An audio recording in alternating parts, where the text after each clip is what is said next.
As the effects of COVID-19 begin to recede, many everyday problems are rearing their ugly heads once more. One of these problems is traffic getting to and from school. Traffic is an inconvenience for commuters and also actively harms our planet by creating excess carbon emissions. To help combat this, the Carmont Deca Club has started an initiative to provide e-bikes for a portion of the Carmont student population. This would not only help cut down on traffic, but would also help cut down on carbon emissions as well.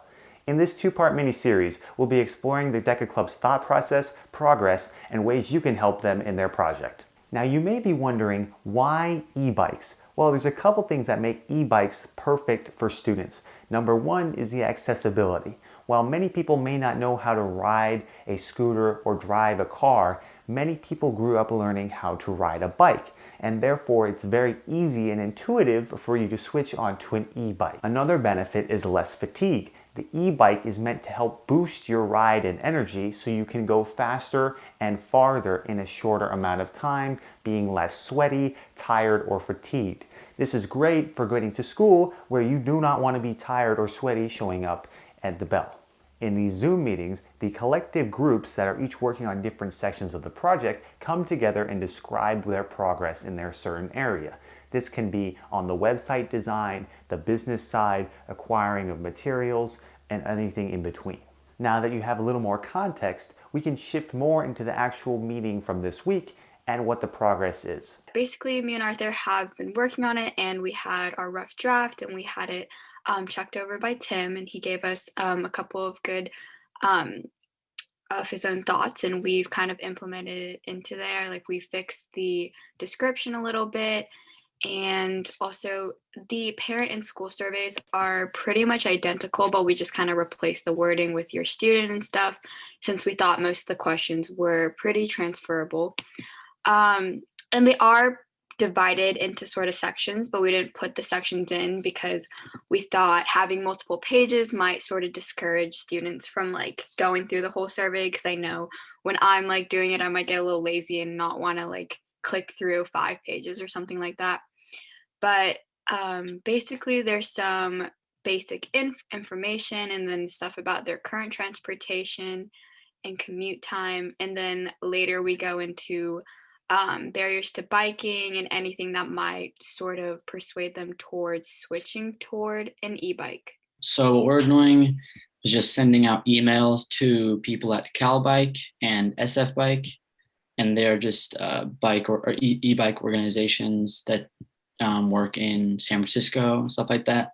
And so we sent out emails to them yesterday, I think, just to find some more information about manufacturers and stuff like that, to just figure out who we can maybe get these bikes from, also pricing and specs and stuff like that, which is also something we're going to continue to work on in the meantime while we wait for the response to that. So we had the meeting on Friday, Tim and I, with Bay Wheels, there were a couple dilemmas with that.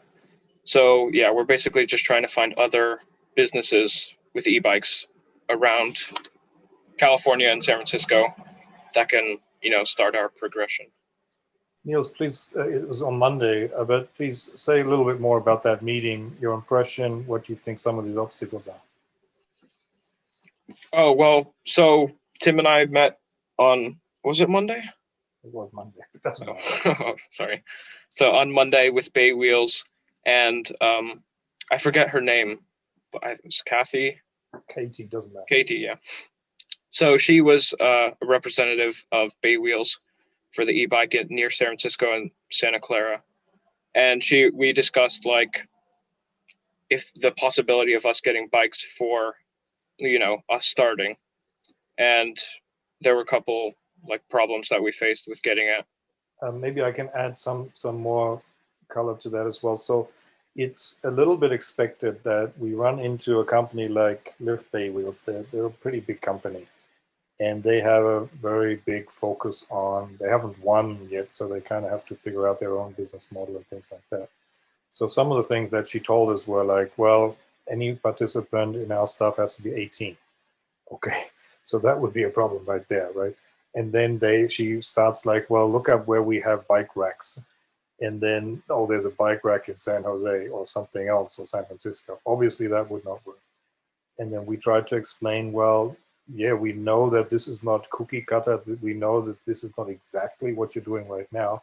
However, it could be a really interesting program in terms of your strategy or marketing, is to start with students and supply these bikes, and it would be more of one-off. And I think my experience with companies is they don't like one-offs because it's extra effort. But if it's big enough, they may do it if it's strategic enough, right? If this is a way of getting into the audience of a lot of students and doing a lot of marketing and being a positive force in Silicon Valley around this thing, maybe they would do it. Reporting for Scots Center News, I'm Hayes Gabbery.